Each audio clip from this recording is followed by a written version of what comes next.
कामयाबी हाथों की लकीरों में नहीं, माथे के पसीने में होती है। नमस्कार दोस्तों, मैं उदय सिंह मैथ्स गुरु यूट्यूब चैनल पे आप सभी का हार्दिक स्वागत करता हूं। और आज हम लोग डिस्कस करेंगे UP TGT PGT complete course के अंतर्गत statics centre of gravity. Centre of gravity यानी गुरुत्व केंद्र। 2 से 3 क्वेश्चन आपके एग्जाम में आते हैं। इन क्वेश्चंस को पकड़ने के लिए हम लोग 0 लेवल से एग्जाम लेवल तक जाएंगे, है ना। 2 से 3 लेक्चर आपको लगेंगे। 3 लेक्चर में ये पूरी तरह से कंप्लीट हो जाएगा। आज एकदम बेसिक उठाया है। उससे पहले आपके लिए छोटी सी सूचना है, अगर आपने अभी तक हमारे 2021 टीजीटी 2021, 2016, 2013, 2011 और 2010 के सॉल्यूशंस नहीं देखे हैं तो आप सॉल्यूशंस देख लीजिए। ये सॉल्यूशंस हमने बड़े शानदार अंदाज में करवा रखे हैं। उसके बाद आपके चैप्टर की यूनिट 2 सांख्यिकी पूरी तरह से कंप्लीट कर दी है। लगभग स्टैटिक्स भी आपका 80% कवर हो गया, 90% कवर हो गया, 10% बचा हुआ सेंटर ऑफ ग्रेविटी वो हम लोग कर रहे हैं। चलिएगा समझते हैं। और इससे डिस्क्रिप्शन में आपके लिंक है व्हाट्सएप ग्रुप की, टेलीग्राम ग्रुप की। आप मैथ्स गुरु उदय सर फैमिली से जुड़ सकते हैं। वहाँ पे आपको मिलेगी इस क्लास से रिलेटेड सारी इन्फॉर्मेशन। चलिएगा हम शुरुआत करेंगे आज के इस बेहतरीन सेशन की। समझते हैं पहले गुरुत्व केंद्र यानी कि सेंटर ऑफ ग्रेविटी क्या होता है। तो किसी पिंड का जो गुरुत्व केंद्र, यानी कि अगर हम किसी बॉडी की बात करें तो किसी बॉडी का जो गुरुत्व केंद्र होता है वो एक ऐसा पॉइंट होता है, एक ऐसा पॉइंट होता है। मान लीजिए कि हमारा एक बॉडी है और जो इसका सेंटर ऑफ ग्रेविटी होगा, इस बॉडी का जो सेंटर ऑफ ग्रेविटी होगा वो एक ऐसा पॉइंट होगा जिस पर इस पिंड का संपूर्ण वेट काम करता है, केंद्रित होता है, यहीं पे सेंटर्ड होता है। पूरा वेट क्या होता है यहाँ पे सेंटर्ड होता है, यहाँ पे केंद्रित होता है। किसी पिंड का गुरुत्व केंद्र मतलब कि जैसे कि अगर सिंपल सी हम बात करें, है ना, अगर हम थाली की बात करते हैं, थाली है ना, थाली जानते हैं जिसे हम लोग जिसमें खाना खाते हैं, अगर उसको हम एकदम यहाँ पे रख लें तो एकदम पूरी तरह से बैलेंस हो जाएगी। बीच में हम उंगली रख के उसको घुमाएं तो आराम से क्या हो जाएगी, बैलेंस हो जाएगी। बैलेंस होने का कारण क्या है, अगर थोड़ा सा भी हम अगर साइड में कोई वेट यहाँ पे रख दें तो डिसबैलेंस हो जाएगी और गिर जाएगी। अगर इसको बैलेंस को मेंटेन करने के लिए यहाँ भी वेट आप सेम रख दीजिए, यहाँ भी वेट सेम रख दीजिए, यहाँ रख दीजिए, तब अब ये थाली पूरी तरह से बैलेंस हो चुकी है। कहने का मतलब ये है कि जो हमारा पॉइंट है एक, ये जी यानी कि पॉइंट है हमारे पास, सेंटर है कि ये ऐसा पॉइंट होता है जहाँ पे इस बॉडी का पूरा वेट सेंटर्ड होता है और आराम से वहाँ पे इसे बैलेंस किया जा सकता है। और किसी भी पिंड का सिर्फ और सिर्फ एक सेंटर ऑफ ग्रेविटी होता है, सिर्फ एक गुरुत्व केंद्र होता है, सिर्फ और सिर्फ एक ही गुरुत्व केंद्र होता है। तो सिंपल सी बात करें तो किसी पिंड का जो गुरुत्व केंद्र होता है वह ऐसा बिंदु होता है जिस पर जिस पर किसी पिंड का संपूर्ण भार केंद्रित होता है ना। दूसरे शब्दों में बात करें तो हम कह सकते हैं कि किसी पिंड का जो गुरुत्व केंद्र होता है, किसी बॉडी का जो सेंटर ऑफ ग्रेविटी होता है वो एक ऐसा फिक्स पॉइंट होता है जिससे होकर उसके वेट की क्रिया रेखा जाती है ना। पिंड चाहे किसी भी स्थिति में रखा हो तो किसी पिंड का जो गुरुत्व केंद्र होगा ऐसा नियत बिंदु होता है जिससे होकर उसके भार की क्रिया रेखा जाती है, पिंड चाहे किसी भी पोजीशन में रखा गया हो। जैसे कि फॉर एग्जांपल बात करते हैं, आपने देखा होगा कि जब कोई व्यक्ति पहाड़ी पे चढ़ता है ना, किसी पहाड़ी पे मान लीजिए कोई व्यक्ति चढ़ रहा है, किसी पहाड़ पे कोई व्यक्ति चढ़ रहा है तो ये व्यक्ति थोड़ा सा झुक जाता है ना। ये व्यक्ति चढ़ते समय क्या होता है, आगे की ओर झुक जाता है। झुकने के पीछे रीजन क्या होता है, वो इसलिए झुक जाता है तब इसके जो गुरुत्व केंद्र की यानी कि सेंटर ऑफ ग्रेविटी की एक्शन लाइन होती है वो इसके पैरों से होकर जाती है। जब ये पैरों से होकर जाती है तो इस व्यक्ति का बैलेंस बन जाता है और ये आराम से ऊपर बिना थके हुए ऊपर चला जाता है।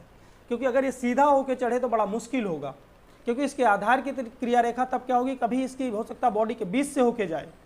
लेकिन जैसे ये झुक जाता है तो आराम से कोई व्यक्ति पहाड़ पे चढ़ रहा हो या सामान लेके कोई व्यक्ति चढ़ रहा हो, आपने देखा होगा कि ट्रक वगैरह में कुछ लोग अगर सीमेंट की बोरी लाद रहे होते हैं या कुछ भी लाद रहे होते हैं, आपने देखा हो तो वो हमेशा क्या होते हैं, थोड़ा सा आगे की ओर झुक जाते हैं, है ना। झुकने की वजह से क्या होता है, उन्हें चढ़ना होता है ढाल में, तो होता क्या है कि उनके गुरुत्व केंद्र की जो क्रिया रेखा होती है ना, उनकी जो ग्रेविटी ऑफ सेंटर की जो एक्शन लाइन होती है वो क्या होती है, उनके पैरों से होकर गुजरती है। जब पैरों को होकर गुजरती है तो ये आराम से आसानी के साथ बैलेंस होते हुए चढ़ जाते हैं।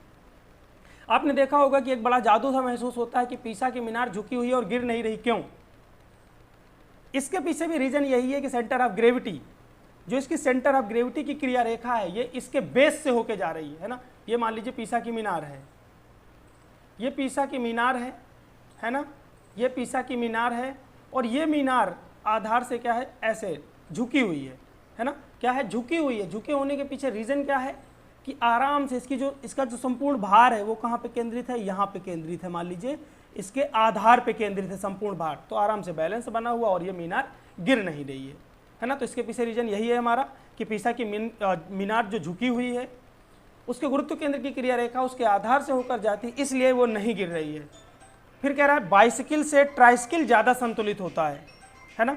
तो बाइसिकल से ट्राइसिकल के पीछे भी संतुलित होने का कारण क्या है कि इसके भी आधार की क्रिया रेखा जो होती है ट्राइसिकल की, इसकी जो गुरुत्व केंद्र की क्रिया रेखा होती है इसके आधार से होकर के गुजरती है।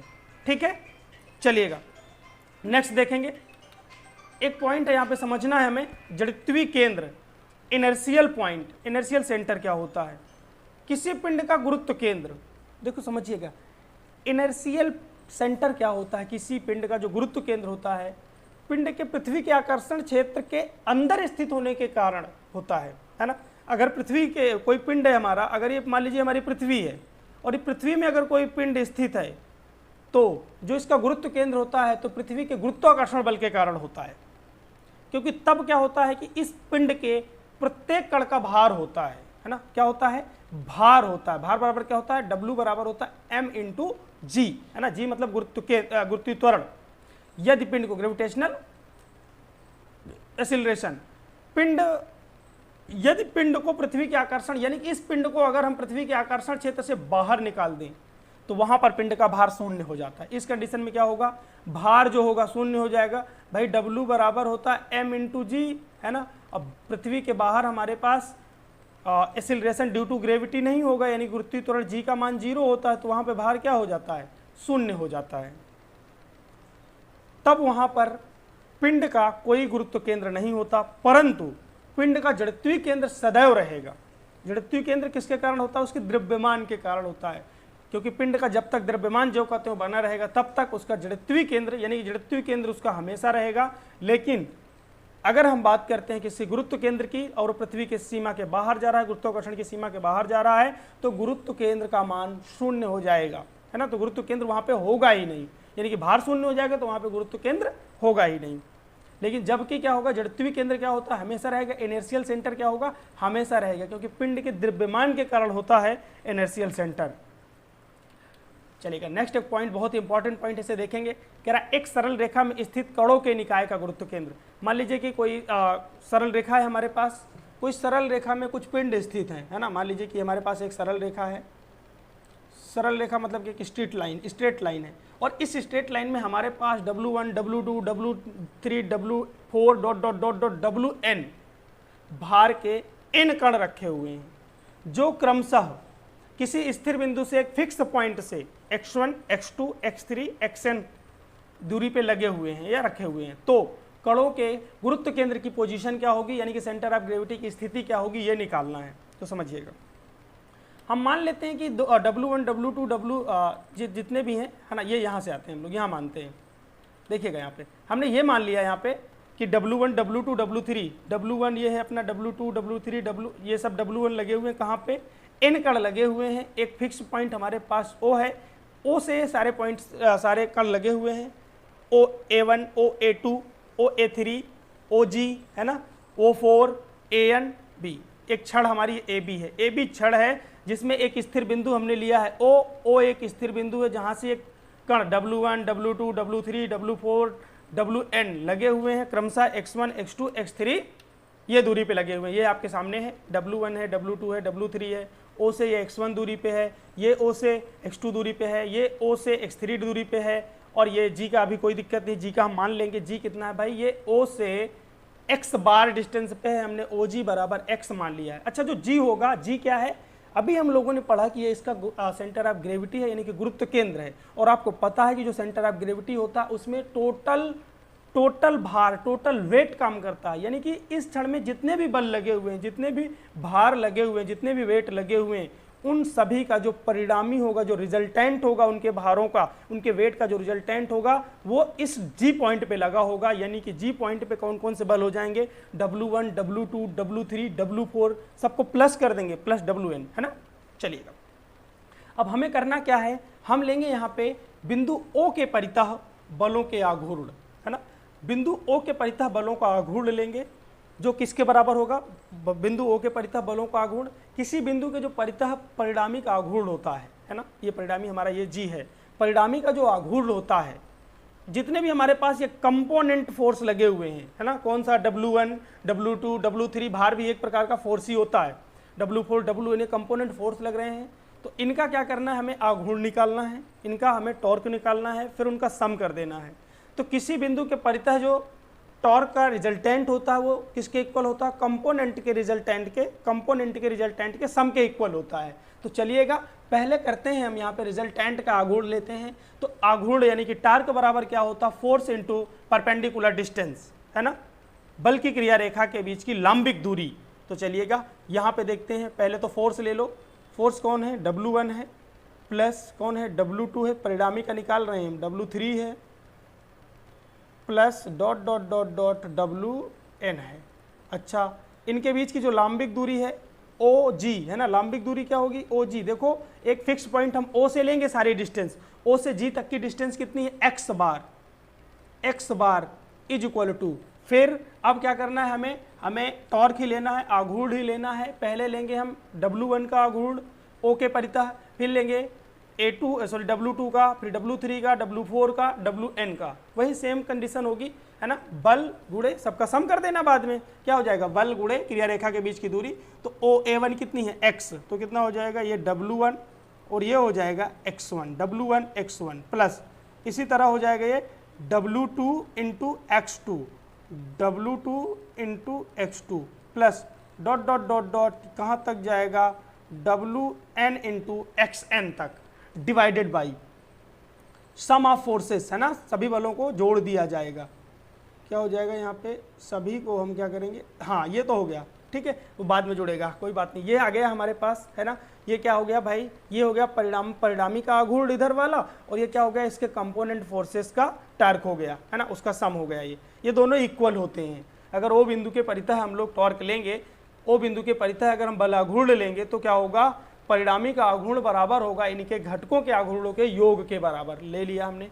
अब हमें यहाँ पे निकालना x बार, है ना, क्या निकालना है, x बार। तो देखो x बार बराबर हो जाएगा W1 x1 plus W2 x2 plus dot dot dot dot कहाँ तक जाएगा, WN XN। मतलब कि हमारे पास 2 फोर्स हो सकते हैं, 3 फोर्स हो सकते हैं, 4 फोर्स हो सकते हैं, 5 फोर्स हो सकते हैं, 10 हो सकते हैं, जितने भी होंगे उनके सभी के घटकों को क्या करेंगे, प्लस कर लेंगे, है ना, उनके आघूर्णों के घटकों को प्लस करेंगे बटे उन फोर्सेस। ये देखो इधर डिवाइड में आ जाएगा, ये आ जाएगा W1 W2 W3 plus dot dot dot dot कहाँ तक, WN। तो ये हो गया हमारा OG, है ना, ये क्या हो गया, OG हो गया, यानी कि एक फिक्स बिंदु O से G के बीच की दूरी, यानी कि गुरुत्व केंद्र की दूरी यहाँ से निकल के आ जाएगी x बार बराबर। अच्छा, एक तो ये पॉइंट हो गया, इसे हमें याद रखना है बहुत ही बेहतरीन तरीके से, ये काम आएगा और इस पे बेस्ड हम लोग अभी कुछ क्वेश्चंस भी करेंगे, है ना, तो इसे याद रखना है और इसे नोट भी करना है। जितना भी आपको कॉन्सेप्ट यहाँ पे बताया जा रहा है उन सबको नोट करें, समझें, क्योंकि ये समझेंगे तभी मजा आएगा। डायरेक्ट फार्मूला बता दूंगा तो समझ में आना दिक्कत हो जाएगी, थोड़ा सा कॉन्सेप्ट को जानना बहुत जरूरी है। अगर कॉन्सेप्ट आप जान जाएंगे तो आप क्वेश्चन को भी, किसी तरह का भी क्वेश्चन आएगा आप उसे घुमाने की क्षमता रखते हैं। लेकिन अगर आप सिर्फ कॉन्सेप्ट को फार्मूला रट लेते हैं तो फिर आप कॉन्सेप्ट नहीं समझ पाते, है ना। तो हमने कॉन्सेप्ट निकाल लिया, थोड़ा टाइम लगेगा लेकिन हम लोग बेहतरीन सीखेंगे। चलिएगा, अच्छा, अगर हम चाहें इस फार्मूले को तो थोड़ा सा और कर सकते हैं। देखिएगा, अगर हम इसे ये लिख दें, क्या भाई, सिग्मा लगा दें और लिख दें WN XN, है ना, समेशन ऑफ WN XN बटे नीचे क्या हो जाएगा, समेशन ऑफ WN। ये हो गया, ये इस तरह से लिख सकते हैं, यानी कि जितने बल होंगे उनके घटकों का आघूर्ण हो जाएगा और क्या हो जाएगा, बलों का योग हो जाएगा बटे में, है ना। तो आराम से हम यहाँ से गुरुत्व केंद्र की स्थिति का पता लगा सकते हैं आराम से। चलिएगा, एक पॉइंट और बहुत ही इंपॉर्टेंट है, उसे देखना है आपको। मान लीजिए कि यदि कणों के मास क्रमशः, मास कह रहा है कि अगर इनके M1 M2 dot dot dot dot Mn हो, अब मास दिया गया है तो बताओ W1 बराबर कितना हो जाएगा, M1 इंटू G, है ना। W1 यानी कि भार बराबर क्या होता है, M1 इंटू G, और W2 बराबर क्या हो जाएगा, M2 इंटू G, WN बराबर क्या हो जाएगा, Mn इंटू G। तो अब यहाँ पे देखिए फॉर्मूला हमारे पास क्या था, x बार बराबर फार्मूला था W1 plus W2 plus dot dot dot कहाँ तक WN डिवाइडेड बाई हो जाएगा, कितना, डिवाइडेड बाई हो जाएगा W1 W2 W3 dot dot WN तक, है ना। ये हो जाएगा W1 plus W2 plus dot dot dot dot कहाँ तक WN। अच्छा, अब W1 की जगह पे आप रख दो M1 इंटू जी, ये कितना हो जाएगा M1 into G1 plus M2 into GX2 plus dot dot dot कहाँ तक जाएगा, प्लस में रहेगा MN GXN divided by M1G plus M2G plus dot dot dot dot कहाँ तक जाएगा MNG। जी ऊपर से कॉमन लो, जी नीचे से कॉमन लो और इसे आप काट दीजिए, है ना, काट देंगे तो कितना आ जाएगा ये M1X1 plus M2X2 plus dot dot dot dot M1XN, है ना, MNXN बटे में कितना हो जाएगा, वही M से लेके M1 से लेके MN तक जाएगा ना, सम M1 plus M2 plus dot dot dot dot कहाँ तक जाएगा MN तक जाएगा।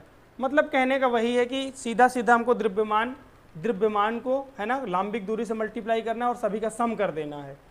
आराम से यहाँ पे भी हम गुरुत्व केंद्र की स्थिति निकाल सकते हैं कि कितनी दूर पे हमारा गुरुत्व केंद्र होगा। चलेगा, अब इन पे बेस्ड हम लोग कुछ क्वेश्चंस करते हैं जिससे कि ये कॉन्सेप्ट पूरी तरह से आपके दिमाग में स्टेबल हो जाए। क्वेश्चन देखिएगा, कह रहा है कि एक दूसरे से 4 मीटर के अंतर पर, एक दूसरे से हमारे पास 4 मीटर के गैप पे क्या लगा हुआ है, एक सरल रेखा में 3, 5, 7 और 11 किलोग्राम वेट के पिंड रखे हुए हैं, है ना, लगे हुए हैं, कोई दिक्कत नहीं। दूसरे पिंड से कह रहा है जो दूसरा पिंड है उससे उसके गुरुत्व केंद्र की दूरी ज्ञात कीजिए, यानी कि उस सेंटर ऑफ ग्रेविटी की पोजीशन ज्ञात करना, कहाँ से, दूसरे पिंड से कितनी दूरी पे स्थित होगा ये हमें बताना है। चलिएगा, हमने यहाँ पे एक स्ट्रेट लाइन ले लिया है, एक सरल रेखा ले लिया। प्रश्न कह रहा है कि एक सरल रेखा है जिसमें 4 फोर्स लगे हुए हैं, तो हम 4 बिंदु ले रहे हैं, एक ए ले रहे हैं, एक बी ले रहे हैं, एक सी ले रहे हैं, एक डी ले रहे हैं। और अच्छा अब ये बताओ, रखे हुए हैं, देखो यहाँ पे ये 3 है, ये 5 है, 5 3 8 हो जाएंगे और 7 और 11 हो जाएंगे, 7 और 11 कितने हो जाएंगे, 18 हो जाएगा और ये 8 हो जाएगा। तो भाई इधर तो होगा नहीं, जो हमारा गुरुत्व केंद्र होगा ये लगभग इन दोनों के बीच में होगा, 5 और 7 के बीच में होगा, तभी जाके बैलेंस बन पाएगा। तो हमने क्या किया, अपना गुरुत्व केंद्र जो है बी और सी के बीच में डाल दिया, है ना, कहाँ है हमें पता नहीं है लेकिन हमने डाल दिया यहाँ पे बी और सी के बीच में, लगभग यहीं से हमें ऐसा लग रहा है कि मामला बराबर का होगा वेट के हिसाब से, है ना, किलोग्राम वेट जैसे लगे हुए हैं यहाँ पे। हमने क्या किया, 4-4 मीटर के गैप में कह रहा है समान अंतर पे, 4-4 मीटर के अंतर पे, एक 4 मीटर ये, 4 मीटर ये, 4 मीटर ये रख दिया। ए पे हमने 3 किलोग्राम वेट लगा दिया, है ना, और बी पे हमने 5 किलोग्राम वेट लगाया, सी पे 7 किलोग्राम वेट लगाया और डी पे 11 किलोग्राम का वेट लगा दिया। अच्छा, अब हमें क्या करना है, यहाँ पे निकालना है एजी। एजी क्या है, एक फिक्स पॉइंट, हम ए को फिक्स कर रहे हैं, ए से फिक्स पॉइंट ए से जी, यानी कि फिक्स पॉइंट ए से जी तक की दूरी निकालना है, एजी निकालना है।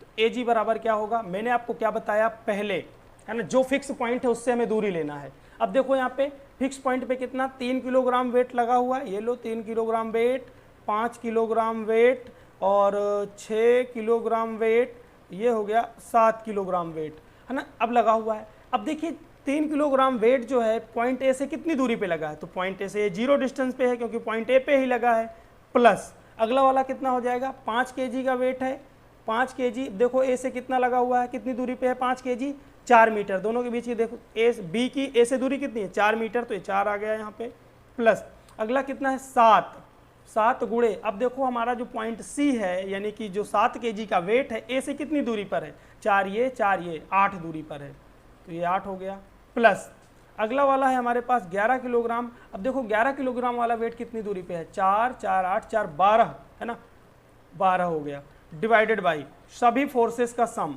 है ना, सभी जो हमारे पास वेट हैं उनका सम कर दीजिए, तो कितना हो जाएगा भाई, ये 3 हो जाएगा, ये 5 हो जाएगा, ये 7 हो जाएगा और ये 11 हो जाएगा। मल्टीप्लाई करेंगे तो ये 0 आ जाएगा और ये 20 आ जाएगा, ये 56 आ जाएगा और 11 और 12 का मल्टीप्लाई करेंगे, 11 2 32 आ जाएगा, 132 आ जाएगा। डिवाइडेड बाई कितना आ जाएगा, डिवाइडेड बाई आ जाएगा 5 3 8 और 8 7 15 और एक वो 15 26 हो जाएंगे ना, कितना आएगा ये यहाँ पे 26 यानी कि 26 आ जाएगा, 26 आ गया। इनको ऐड करेंगे, ऊपर इनको ऐड करेंगे, इनको ऐड करेंगे तो ये हो जाएगा 76 और 76 और 132 ऐड करेंगे तो 208 आ जाएगा, 208। अब बटा में कितना हो जाएगा 26, 13 से काट दीजिए, 13 दूनी 26, 13 का नाम 13 और 7 बचे 78, 13 छंग 78 कितना आया, अब ये आ गया 16/2, काटेंगे तो ये 8 आएगा। अब देखो ये 8 मीटर की डिस्टेंस आई है, किसकी, एजी की आई है, लेकिन प्रश्न ने क्या कहा, प्रश्न की नस को पकड़िए, कह रहा सेकेंड पॉइंट से, है ना, सेकेंड पिंड से, जो हमारे पास सेकेंड पिंड है उससे, सेकेंड बॉडी से उसके सेंटर ऑफ ग्रेविटी की दूरी निकालना है, कितनी है, तो सेकेंड यानी कि हमें निकालना है यहाँ पे बीजी, क्या निकालना है भाई, दूसरा वाला यहाँ पे है बीजी निकालना है। अब बीजी के लिए हम क्या करेंगे, बीजी कैसे निकालेंगे, तो बीजी देखो टोटल अगर एजी में हम, है ना, पूरी किसमें, एजी में अगर ए बी घटा दें, है ना, एजी में घटा दें क्या, ए बी घटा दें, माइनस का ए बी, देखो टोटल एजी है, अगर ये पार्ट घट जाएगा तो बीजी बचेगी।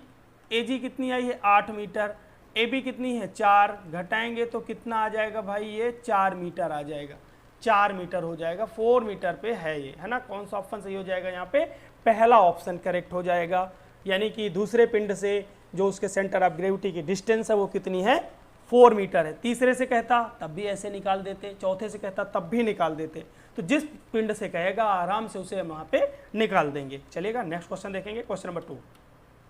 क्वेश्चन नंबर 2 कह रहा है कि 1 4 9 और 16 अनुपात भार के, अब देखो ये अनुपात में हमें वेट दिए गए हैं, है ना, हमें क्या अनुपात में वेट दिए गए हैं। हम पहले काम करेंगे, सरल रेखा में लगे हुए हैं तो इन्हें सरल रेखा में आप लगा लीजिए, ठीक है, हमने सरल रेखा में लगा लिया।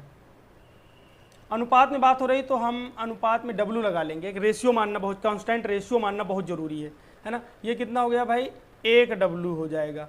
फिर यहाँ पे अगला जो है करा अनुपात एक सरल रेखा में क्रमशः बराबर दूरी पे रखें, अच्छा सभी के बीच की जो डिस्टेंस है वो बराबर है, यानी कि ये ए पॉइंट हो गया, यहाँ पे पॉइंट बी हो गया, यहाँ पे पॉइंट सी हो गया, यहाँ पे पॉइंट डी हो गया, है ना, सब जगह बराबर पे लगे हुए हैं, कोई दिक्कत नहीं, बराबर बराबर डिस्टेंस सबके बीच की मान लीजिए। पहले लगा लेते हैं फोर्स को, है ना, पहले फोर्स लगाते हैं, बी को लगा दिया हमने, अनुपात में दिया इसलिए हमने W लगाया उसके साथ में, एक कांस्टेंट रेशियो W हमने लेट किया तो ये 4 W हो जाएगा। बिंदु C पे लगा हुआ है 9 W, है ना, और बिंदु D पे लगा हुआ है 16 W। अच्छा, इसके बीच की दूरी कितनी हमने मान ली है, इसके बीच की दूरी जो मानी है हमने वो A मान ली, है ना, यहाँ की दूरी कितनी है A, समान दूरी की बात हो रही है तो हम सबकी दूरी इक्वल ले लेंगे, है ना, इसकी भी दूरी बीच की कितनी है A है और इसकी भी बीच की दूरी कितनी है A है, सब समान दूरी पे लगे हुए हैं। अच्छा अब बताओ ये क्या है, 4 1 5 हो जाएगा और ये 9 16 9 25 हो जाएगा, तो इन दोनों के बीच में तो हो नहीं सकता, है ना। इस बार जो हमारा भार होगा वो कहाँ होगा, देखो ये 4 1 5 5 4 9 5 14 हो जाएंगे और ये 16 है, मतलब कि अभी भी अगर बैलेंस बनाना है तो हमें जी को यहाँ लगाना होगा, है ना, जी कहाँ लगेगा, यहाँ पे लगेगा ना, देखिएगा ये 4 1 5 हो जाएंगे, 9 5 14 हो जाएंगे, इधर 14 लगा इधर 16 लगा, तो मतलब लगभग कहीं सी और डी के बीच में हमारा गुरुत्व केंद्र होगा। अच्छा इस बार भी हम पॉइंट ए को फिक्स ही रखेंगे, चलिएगा, हमने पॉइंट ए को फिक्स रख दिया तो पहले ए जी निकालेंगे, तो ए जी बराबर क्या हो जाएगा, वही सेम काम, पहला फोर्स क्या है 1, है ना, 1 गुणे हो जाएगा कितना 0, कितना हो जाएगा भाई 1 गुणे 0 हो जाएगा, है ना, 1 मतलब कि 1 W, चाहो तो लिखना चाहो तो लिख लो 1 W, है ना, W 1 W लिखने की जरूरत नहीं, W बस लिख दो, प्लस अगला वेट कितना हमारा 4 W, कितना है इनके बीच की दूरी A है, प्लस अगला वेट देखो कितना है 9 W और इनके बीच की दूरी कितनी है A ये है A ये है, तो 2A हो जाएगी, प्लस अगला कितना है 16 W, उनके बीच की दूरी कितनी A कितने हो जाएंगे 3A डिवाइडेड बाई सभी के फोर्स का सम, सभी जो हमारे पास जितने भार हैं, है ना, इनका सभी का सम निकालो, तो ये 1 W plus 4 W plus 9 W plus 16 W, है ना, ये हो गया। चलिएगा कैलकुलेट करेंगे इसे, ऊपर कितना हो जाएगा 4AW, है ना, 4AW प्लस ये कितना हो जाएगा 18 AW प्लस 16 थी 48 AW बटे कितना हो जाएगा 9 5 14 है ना, ये 9 और ये 5 14, 14 और 16 कितने हो जाएंगे भाई, ये 14 और 16 ऐड करेंगे तो 30 आ जाएंगे, ये 30 W आ जाएगा। अच्छा 30 W आ गया, 18 4 22, 22 और 48 को जब हम ऐड करेंगे तो वो आ जाएगा हम 22, 18 4 22 हो जाएंगे, 22 और 48 60 हो जाएंगे, है ना। कितना हो जाएगा 4, 18 और 4 यहाँ पे 18 ही तो है, हाँ 18 ही, 9 दूनी 18 हो जाएगा, 18 4 22 हो जाएंगे। अब 22 ऐसे 2 दे दोगे तो 50 हो जाएगा, 70 हो जाएंगे कुल मिला के, है ना। 70 AW बटे में आ जाएगा 30 W, W से W काट दीजिए, 30 से 30 काट दीजिए, है ना, 10 से 10 काट दीजिए, मतलब 7A/3 आ गया AG। अच्छा AG आ गया हमारे पास। अब देखो यहाँ पे गुरुत्व केंद्र का अनुपात हमसे पूछा है। अब मतलब कि इसने पूछा है AG और हमसे पूछा है दूसरा अनुपात कौन सा लेंगे हम यहाँ पे, AG और BG का रेशियो लेना है, AG और BG का रेशियो लेना है, चलिएगा ले लेंगे, वही रेशियो ही आएगा। देखिएगा यहाँ पे अनुपात पूछा है तो मतलब कि वो AG तो हमने ले लिया, अब BG का ले लो, है ना। इन्हीं में से किसी के बीच का होगा, या तो हमारे पास AG अनुपाते BG पूछा होगा, या तो AG अनुपाते क्या पूछा होगा CG पूछा होगा, या तो AG अनुपाते GD पूछा होगा। इनमें से ही कोई आएगा, ज़्यादा चांस है कि इस वाले फोर्स को निकाला जाए। चलेगा तो यहाँ पे निकालिए, अब BG निकालिए। अच्छा BG कैसे निकल के आएगी, B और G के बीच की दूरी कैसे निकल के आएगी। BG निकालने के लिए हमें क्या करना होगा, AG में AG है ना घटाना हो, AG में कितना घटा देना होगा, AG में हम घटाएंगे, देखो ये यहाँ पे हमारे पास G लगा हुआ है यहाँ पे, है ना, तो हम यहाँ पे AG में घटाएंगे AB में घटा देंगे माइनस का AG, ठीक है। AB हमारे पास ये पूरी लाइन है AB, है ना, अगर हम इसे थोड़ा सा गड़बड़ कर दिए हैं, वैसे चलो रहने दीजिए, AD लिख दीजिए, AD में घटाएंगे, AD है हमारे पास यहाँ पे, तो AG इसमें क्या करेंगे हम, AD में AG घटा देंगे तो हमारे पास कितना बचेगा, वो BG बच जाएगा, या हम कहें तो GD कर दो, GD है ना। हमें दोनों अनुपात निकालना है, किसका, AG और GD का अनुपात निकालना है, तो हम यहाँ पे GD निकालेंगे, सॉरी, है ना, दोनों का अनुपात। पहले तो AG पता चल गया, अब अगला वाला अनुपात देखिए क्या है, GD, तो हम यहाँ पे निकालेंगे GD। अच्छा GD कैसे निकालेंगे, AD में अगर हम AG घटा दें तो AD कितना है 3 है, माइनस AG कितना है 7A/3, तो कितना हो जाएगा 9 - 7, 9 - 7 करेंगे तो कितना आ जाएगा 2A/3, ठीक है, फोन करके ये दे आओगे सर को, चलेगा। अब देखिए यहाँ पे हमें दोनों का अनुपात निकालना है, ये दे आओ, AG अनुपाते GD, है ना, ये हो जाएगा AG अनुपाते GD इक्वल टू, AG कितना दिया गया, यानी दोनों का रेशियो निकालना था, है ना, डाउट में आ गए थे हम लोग। एक पार्ट AG है, दूसरा पार्ट GD है, तो AG और GD के पार्ट में रेशियो निकालना था, तो AG देखो कितना हो जाएगा भाई, ये हो जाएगा 7A/3, अनुपात निकालना है इसके साथ किसका, 2A/3, तो काट देंगे, 3 से तो 3 कट जाएगा, A से A कट जाएगा, कितना आ जाएगा ये 7/2, 7/2 आया, कौन सा ऑप्शन सही होगा, B ऑप्शन करेक्ट हो जाएगा। चलिए क्वेश्चन नंबर 3 देखेंगे, क्वेश्चन नंबर 3 देखेंगे, कह रहा एक नगण्य भार की सीढ़ी की सीधी छड़ पर स्थित बिंदु O से, एक हमारे पास नगण्य भार है, भार नगण्य कोई दिक्कत नहीं, OG यहाँ पे हमें भी निकालना है, एक फिक्स पॉइंट O है, उससे सेंटर ऑफ ग्रेविटी की दूरी निकालना है OG, तो कितना हो जाएगा, वही हमारा पहला फोर्स लीजिए, पहला भार लीजिए 1 है, उसकी डिस्टेंस कितनी है 1 है, फिर दूसरा भार लीजिए 2, उसकी डिस्टेंस कितनी है 2, तीसरा भार लीजिए 3, उसकी डिस्टेंस कितनी है 3, है ना, भार दिए हैं ग्राम में और डिस्टेंसेस दिए हैं सेंटीमीटर में, है ना, भारी, हाँ 1 2 3 क्रमशः भार इतने इतने इतने दिए गए, 1 सेंटीमीटर के गैप पे हैं सब, चलेगा। फिर कितना हो जाएगा 4 वाला लेंगे, अगर आप 4 ग्राम वाला भार लेंगे तो कितनी दूरी पे है 4 सेंटीमीटर पे हो जाएगा, plus dot dot dot dot, last में कौन होगा हमारा 12, और वो कितनी दूरी पे है 12 W बटे डिवाइडेड बाई कितना हो जाएगा, सभी फोर्सेस का सम, सभी भारों का सम, कितने हो जाएंगे, सभी वेट का सम करोगे 1 + 2 2 2 डॉट डॉट कहाँ तक जाएगा 12 तक जाएगा। देखें 1 मिनट मल्टीप्लाई करेंगे इसे, ये हो जाएगा 1 का स्क्वायर प्लस 2 का स्क्वायर प्लस 3 का square plus dot dot dot dot कितना तक जाएगा, 12 के स्क्वायर तक जाएगा, डिवाइडेड बाई आ जाएगा हमारा 1 से लेके 12 तक, है ना, 1 से लेके 12 तक, डॉट डॉट कहाँ तक जाएगा, 12 तक जाएगा। अच्छा, अब देखो यहाँ पे n प्राकृतिक संख्याओं के सम का यूज करना है। n प्राकृतिक संख्याओं का सम कितना दिया गया होता है, हम जानते हैं कि n प्राकृतिक वर्गों का सम जो होता है n into n plus 1 1/6 n into n plus 1 और 2n प्लस 1, और n प्राकृतिक संख्याओं का क्या होता है 1/2 n इंटू n प्लस 1, है ना। तो करते हैं दोनों को, ऊपर लगाओ ये फार्मूला 1/6, है ना, n का मान है 12 और ये हो जाएगा 12 प्लस 1 और 12 दूनी 24 प्लस 1, है ना, 24 प्लस 1। अच्छा,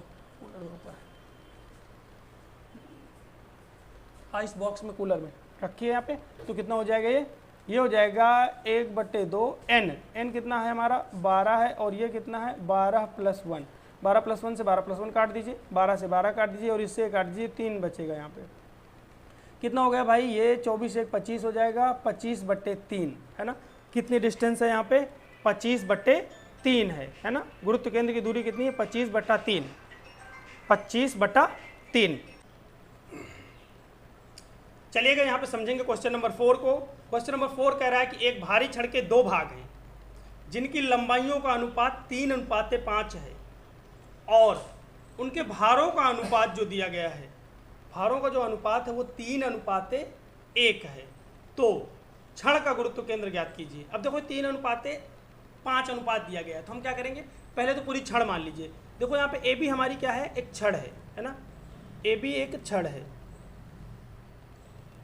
ए बी छड़ है, ए बी एक सीधी छड़ है, ये ए बी हमारी छड़ हो गई, जिसमें सी जो पॉइंट है वो इसको मिड पॉइंट है, इधर उधर क्या मतलब सी एक ऐसा पॉइंट है जो इसे 3:5 के अनुपात में विभाजित कर रहा है ना। ये वाला कौन सा होगा अनुपात, ये 5A होगा, इधर वाला 3A है, इधर वाला 3A है, इधर वाला 5A है ना। और इधर पे हमारे पास लगा हुआ है मध्य बिंदु, मान लीजिए कि हमारे पास CD में एक हमने कोई मिड पॉइंट लिया है D, AC का मिड पॉइंट लिया है D, जहाँ पे हमने 3W लगा दिया है, और यहाँ पे CB का मिड पॉइंट लिया है हमने E, जहाँ पे W लगा दिया है।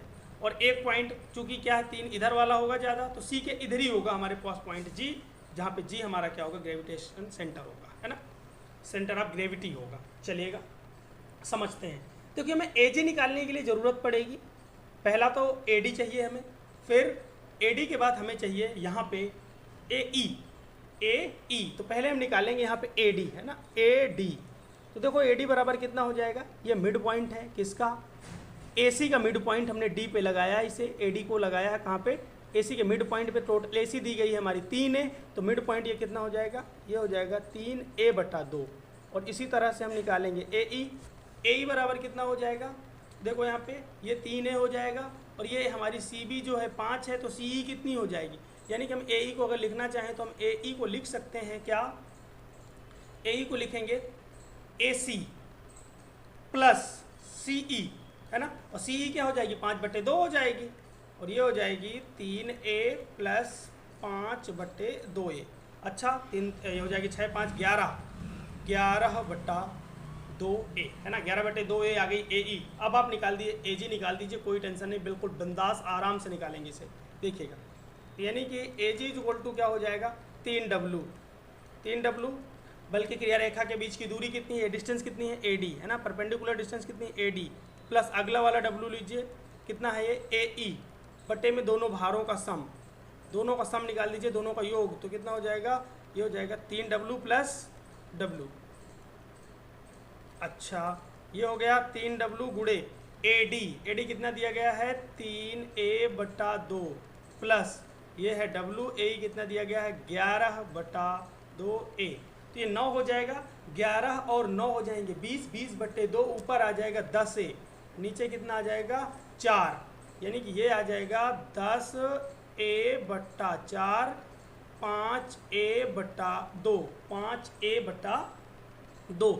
अब आप निकाल लीजिए BG, क्योंकि आपको निकालना है छड़ के गुरुत्व केंद्र का अनुपात निकालना है, यानी कि AG अनुपात BG निकालना है। तो AG तो आपको पता चल चुका है, BG कैसे निकालोगे, अगर आप टोटल में से टोटल लाइन यानी कि ए बी में ए जी घटा दो तो बी जी बचेगा। भाई अगर ये ए जी है, बी अगर घटा दिया जाए पूरे में से ए जी को हटा दें तो सिर्फ बी जी ही तो बचेगा। तो निकालेंगे ए बी कितना दिया गया है हमें 5 3 8 ए हो जाएगी, माइनस ये कितनी आ गई, ये 5 ए बटा 2। अच्छा अब इसे कैलकुलेट कर दीजिए, 8 दूनी 16, 16 में 5 जाएंगे 11 ए बटा 2। हमें निकालना, इस प्रश्न में निकालना है हमें दोनों का अनुपात, ए जी अनुपात A B G equal to आ जाएगा 5 ए बटा 2 अनुपात ए 11 ए बटा 2। ए से ए कैंसिल हो जाएगा, 2 से 2 कैंसिल हो जाएगा, ये रेशियो आ जाएगा 5 अनुपात 11, 5:1। यानी कि कौन सा ऑप्शन सही हो जाएगा, यहाँ पे पहला ऑप्शन क्या हो जाएगा, करेक्ट हो जाएगा। चलिएगा आज की क्लास यहीं तक। कल हम लोग डिस्कस करने वाले हैं इससे और आगे के क्वेश्चंस, है ना, इस कॉन्सेप्ट के और आगे के क्वेश्चंस। कम से कम इसमें से तीन लेक्चर या 4 लेक्चर के आसपास लगेंगे, लेकिन सेंटर ऑफ ग्रेविटी का कोई भी क्वेश्चन आपके एग्जाम में बचेगा नहीं, वो हो जाएगा, कहीं से भी पूछ लेगा। चलिएगा, पसंद आई है तो वीडियो लाइक करिएगा, नए हैं तो चैनल को सब्सक्राइब जरूर कीजिएगा और अपने दोस्तों के साथ इसे शेयर जरूर किया करिए, क्योंकि आपके शेयर्स, आपके लाइक्स, आपके कमेंट ही हमारी ऊर्जा हैं और हमें आपसे कुछ भी नहीं चाहिए। वो आपसे चाहिए एक लाइक और एक अच्छा सा प्यारा सा कमेंट, जैसा आपने इस वीडियो को देखने के बाद नेचुरली फील किया है कि कैसा है ना, क्या ये बेनिफिशियल है कि नहीं, एक उसके लिए आप एक कमेंट कर दें। वो हमें मोटिवेशन देता है, हमें ऊर्जा देता है। बाकी आप हमारी प्लेलिस्ट को विजिट करते रहें, हमारे टेलीग्राम चैनल को विजिट करते रहें, व्हाट्सएप ग्रुप को विजिट करते रहें, वहाँ पे आपको इंपॉर्टेंट क्वेश्चंस के डिस्कशंस लोग कर रहे हैं, अपना वहाँ पे देख सकते हैं, अच्छे क्वेश्चंस के डिस्कशन, अच्छे लोग जुड़े हुए हैं और टेलीग्राम पे आपको अच्छा कंटेंट मिल रहा है ऑलरेडी। चलिएगा, वीडियो को यहीं रोकते हैं। थैंक यू, जय हिंद, वंदे मातरम।